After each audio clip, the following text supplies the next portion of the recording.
And the fun continues here at the Fantasy Football Fest in Atlantic City, New Jersey. I'm here with the former #1 pick of the New York Jets, 1984, Mr. Russell Carter. Russell, what's up? Thank you for joining us. And I got to say, Russell, in '84, man, I was pumped up when you joined the Jets. Yes. And you started the year off. I remember the Jets were 7-2, yes, but did finish the year off too well.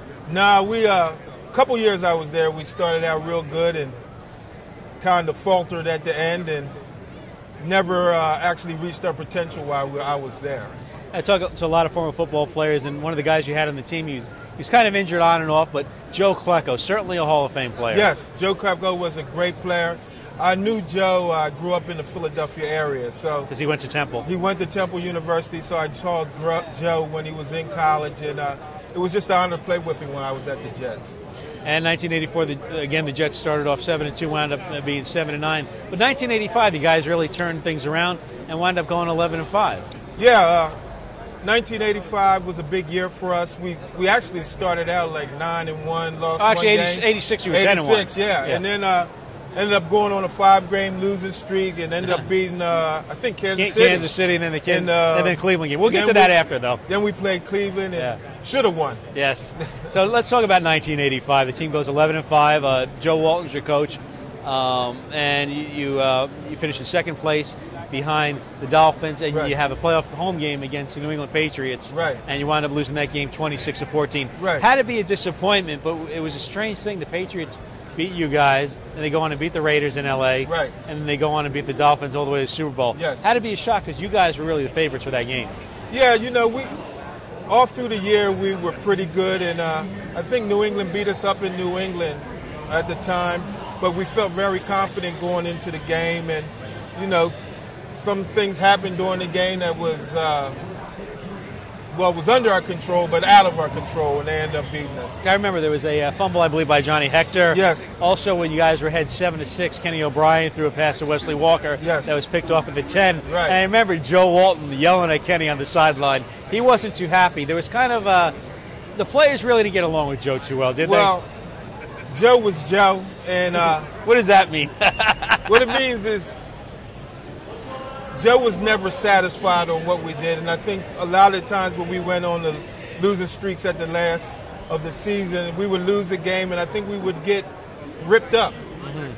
And I guess that soured a lot of people, and, you know, a lot of the game is mental, and you like to play for your coach, but I think sometimes people didn't have that love for Joe, and caused us to go on a lot of losing streaks. Well, even more so, probably enough respect, really. Yes, exactly. For the most part. Exactly. So, again, you're 11-5 in '85. 1986 starts.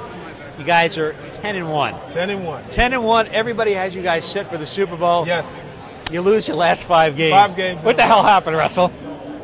You know, I really don't know.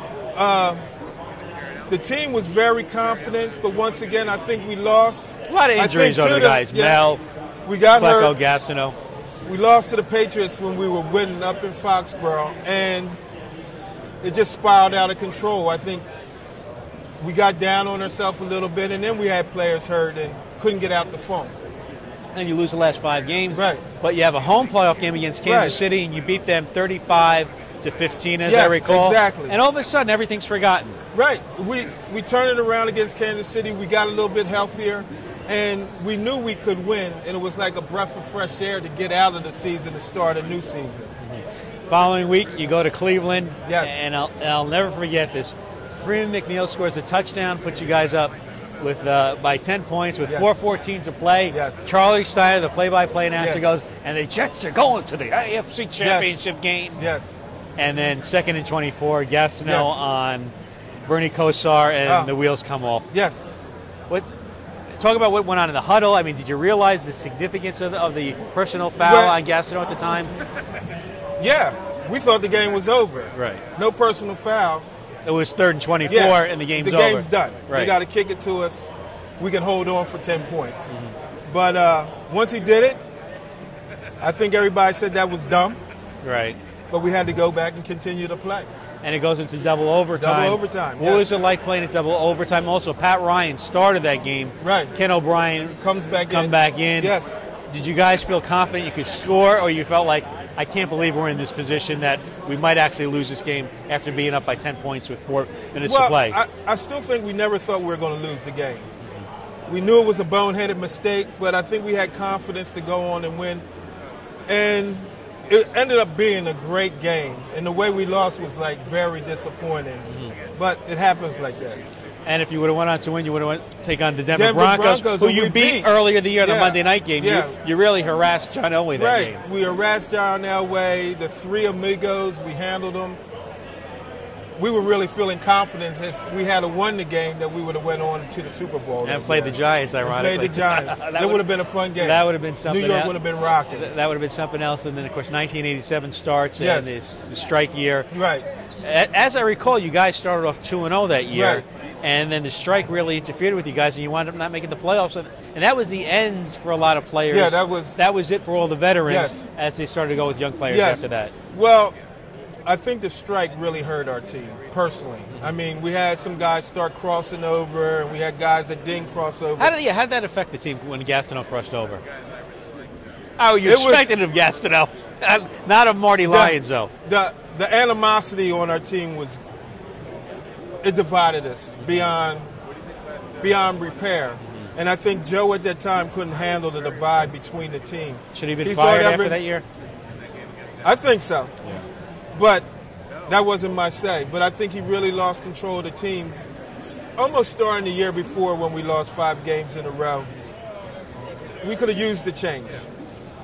What do you look for in a coach? That, again, I've heard this from a lot of Jet players, that Joe just wasn't the right guy for that team. I think you look for respect in somebody that has your backing publicly. I mean, it's all right for him to rip us personally behind the scenes. But Joe, what I can remember, nothing was ever his fault. No blame was ever placed on him. And, I mean, we all were men. We saw how plays were being called. We saw situations where we should have been running the ball, like Cleveland. Well, when we 3rd and 17 and a handoff to Tony Page. Right. Come on. It doesn't make any sense. I'll never forget that one. Everybody knows that's not what we're supposed to do. What was your relationship like with Bud Carson, the defensive coordinator for the Jets? Bud was a hard, strict person, but he was very respectful. So he gave us put us in the positions to win every game. And you had to respect him for that. You follow the Jets these days? Yes, I do. What do you think of Rex Ryan as a coach? Would you like to play for him? And you think Mark Sanchez has what it takes to be a quarterback? And your thoughts on Tebow? Well, Rex Ryan would be great to play for him. I don't know if you have to put your team out there and so much in the we're going to knock their block off. Yeah. Even though you can say that personally and everybody in the locker room may feel that, I think you have to be a little humble sometimes. That helps you out and doesn't put the pressure on. I think Mark Sanchez, he's going to be a good quarterback. I think with the addition of Tebow, it might set him back a little bit because he's going to be in a no-win situation. Every time he does have a bad game, they're going to want Tebow to play. And on Tebow, I think he's just a running back.